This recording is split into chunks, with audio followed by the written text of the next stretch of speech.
جات من المريخ تختار الحساسيات الموجوده في مجالس الدعم. اذا كنت هذا شي تسهيله شاده في منطقه معينه ما يمكنش نرجعوها عباره عن منابر فيما. شكرا سي حسين. الموقف واضح، كنظن الموقف واضح. شكون اللي عنده شي حاجه اخرى نقطه نظر ولكن ماشي هذا الشيء اللي قال السي حسين؟ السي حسن تفضل. طبعا عافاكم الاستماع الله يخليكم.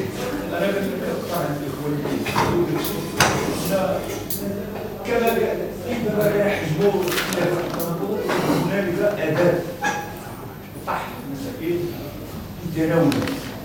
اذا كان نقول بانه يجب مراعاه الشيء هذا، لان حنا كنهضروا على كمناضلين ولا كنهضروا على الاختلاف ولا كنهضروا على الديمقراطيه، لسنا حنا في اطار ديال المحاكمات ولا في اطار ديال التسيير ديال الحقائق، ولا اذا خاص يكون نقاش ديال النقاش اللي هو هادي، نقاش الذي يتيح في امكانيه الانصاف للجميع من اجل الخروج من لان احيانا راه غير ديماغوجيه، ما يبقاش التهم هذه احيانا ديماغوجيه. لا بد من آداب في النقاش، كنقول الآداب مسكون مناضل ماشي هذاك الهضره ديال. شكرا السي حسن. نشكرك سي طارق. رجاء ان هذه الصراعات الايديولوجيه اذا كنتو ما تخدموش في ديال الذكاء راه ما تخدم غير النظام القائم. حنا ما وصلنا لهذه التوافقات الا بواحد التضحيات كبيره. لذا هو الاختلاف حقيقه كونيه، ويعني كل واحد تعبر على الراي ديالو، ولكن تفادي التجريح. وليكن في علمكم بان هذه الصراعات تخدم غير النظام القائم. يعني شنو معنيتها تقول انت ماركسي ولا ليبرالي ولا اسلامي؟ شغلك هذا ما تعنيناش حنا. شكرا. الموقف واضح. حنا عندنا صراع مع النظام وعندنا اهداف ومطالب. النقطه واضحه. نعم ماشي مشكل. نعم تفضل. الله يخليكم عافاكم. لو تبدا الدويره وقع فوق حركه الشفويه. هذا هو الموضوع ديال براكس. نعم سي محمد تفضل. حاول تختصر عافاك. لا راه نقطه توجيهيه، راه غير 20 ثانيه يعني. علاش الناس هضرات نزيدك في المداخله، تبغي تاخذ المداخله؟ لا براكس ديال اخر. او هذا اقصاء عاوتاني. انا ماشي خوارجي ماشي لغه اخرى. انا مع حركه الشفافيه استقلاليتها على المستوى ديال الفكر. ملي كنقول على المستوى ديال الفكر هنا ندوي تا واقع وافق على حركه الشفافيه. العدل ما غيضربش هي سالم يا سالم ما تشمل ندوي على افاق الحركه. المشكل هو افاق الحركه ماشي الصراع الايديولوجي ما بين المكونات داخل الحركه. إلا دخلنا في الصراع ماذا المشكل ديال الفاس وحطينا في خميسات ندخل الأربعين إلى آخره وغادي تفجر الحركة. يستحسن أن نمتصوا هذا الغضب ديال الفاس وتكون عندنا نوايا انطلاقا من ديال الخميسات باش نمتصوا الغضب ديال الانشقاق ديال الحركة في المغرب اللي كاين. ونبقاو في الآفاق الحركة. شكرا السي حميد، التوجيه ديالو راه واضح كنظن. كنتمنى أن نلتزموا بهذا الشيء. نعم سي محمد. بالنسبه للاخوان باش سميتو بدا فاس باش تحدد ما كاينش انسان وهذا المصطلح تنظن انك خصك تصحبو بكل وضوح. هذه واحد لان قضيه الدعوه وجهت الى مناضلي فاس لبوا الدعوه انطلاقا بواحد الصدى رحبوا من غيره على الحركه. هذه نقطه جوج. نقطه ثلاثه وهي الاساسيه.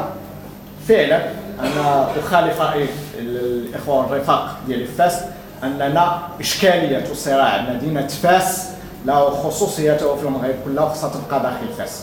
انا اتفق مع القاعه في هذا الشق هذا، ولهذا نحاولوا نكونوا كنتماشاو مع العنوان ديال الندوه هي واقع وافاق. ذكروا اخطاء شيء ايجابي كنقد ذاتي ولكن بدون المس الحساسيات والتيارات المتواجده داخل الحركه، لانها ضروره ابديه في كل صراع طبقي داخل المنظومه الفكريه لبناء الثوره جديدة. وشكرا. شكرا. لا اسمحوا لي. 10 جوائز. لا غير اسمحوا لي. غنوقفوا هذا الشيء. غادي نوقفوا عافاكم هذا الشيء. الاساسي انا كنهضر على حقائق وعلى معطيات ميدانيه، ما كنهضرش على تصورات. اسمحوا لي عافاكم. نوقش ملفات في هذه القاعه، وعبرت جماعه العدل والاحسان وحزب الناش بشكل رسمي عن دعمهم لاصلاح وحل هذا المشكل في فاس. ما نزيدوش مزايدات الله يخليكم. العدل والاحسان والرفاق القياديين ديالهم اكدوا انه مباشره من مور رمضان هذا الشيء الناس يكونوا مطلعين عليه، خصك تكون مطلع عليها السي صافي، على اساس انها غتهبط الى فاس وكتقول بانها ليست لها يد في حتى شي حاجه، واي حاجه تورطوا فيها بعض المناضلين ديالها عشوائيا وبشكل غير مسؤول فانها ستحلها. اذا الله يخليكم لا نزايد على جماعه العدل والاحسان، الموقف ديالها من فاس راه واضح. اي حاجه كتقسم الحركه فهي ضدها. حزب النهج ايضا ما نزيدوش هذه المسائل، وكنتمنى نوقفوا هذا الشيء نهائيا، ولن نتحدث عن اي مكون بالتجريح. اذا كان تحليل مادي نقبله، التجريح لا نقبله. تفضل الله. تحية. هي واحد المسألة نركز على تطرق المشكل ديال فاس من خلال استقلالية الحركة. حنا الصراع اللي وقع في فاس هو أن حاولنا منذ انطلاق الحركة تبرز مسألة ديال الاستقلالية وعدم العمل على فرض مجموعة من القرارات من برا الجموع العامة. مسألة ديال أن تركز على المسألة الاستقلالية وعدم ربط الحركة بأي حزب معين أو بجماعة معينة يعتبر مسألة أساسية، لأنه باستقلاليتها نضمن الارتباط بالجماهير الشعبية. هي الإشارة واحد المسألة لا يؤخذ عليها الاستقلالية، وهو أن المكونات اللي داخل الحركة أنهم ما عندهمش انتماءات سياسية. حركة 20 فبراير فاس تضم الشبيبة الاتحادية، الشبيبة ديال التقدم الاشتراكية، ومجموعة من عندهم انتماءات سياسية. مسألة ديال عدم ربط أي حزب. لا هو سمحلي 5 دقائق انا راه ما هضرت والو، بحال بديت ناضو تيقطعوا واش تدخلها ليا تحيه. المساله ديال ان عدم ربط اي الحركه باي حزب معين او بجماعه تؤدي مباشره الى التحاق الجماهير الشعبيه الكادحه التواقه الى تحقيق الحريه والديمقراطيه والعداله الاجتماعيه. مسألة ديال تنطرق واحد ونركزوا عليها بالاساس داخل الحركه هي الديمقراطيه بشقيها. الديمقراطية الداخلية أي داخل الحركة، وحنا داخل الحركة ما عندناش زعيم. الزعيم ديالنا هي المطالب ديالنا، إسقاط الاستبداد إلى غير ذلك. المسألة ديال الثانية وهذا الديمقراطية الداخلية تتجلى بهدف خلق قطيعة مع البيروقراطية التي يصير أمرها رهينا بإرادة أشخاص معينين يتحكمون في الحركة ويوجهونها حسب ما يشاءون لتحقيق أهداف لا يعرفونها إلا البيروقراطيين. المسألة الثانية ديال العمل على النضال من أجل تحقيق الديمقراطية داخل المجتمع المغربي. الآن نطرق المسألة ديال الآفاق. النقطة الأولى هو العمل على إعطاء بعد شعبي وجماهيري للحركة عن طريق التركيز على الأحياء الشعبية في الأشكال النضالية، تعبئة، لقاءات تواصلية، وقفات، مسيرات في الأحياء الشعبية، تأسيس لجان الأحياء، التركيز على المطالب الاجتماعية للجماهير من حيث البطالة، الغلاء، الماء، الكهرباء، السكن إلى غير ذلك، إعطاء بعد ديمقراطي وتقدمي للحركة من خلال المساواة بين الجنسين، المناصفة بين الجنسين حتى داخل الحركة من خلال مقررة، مسيرة. تحية.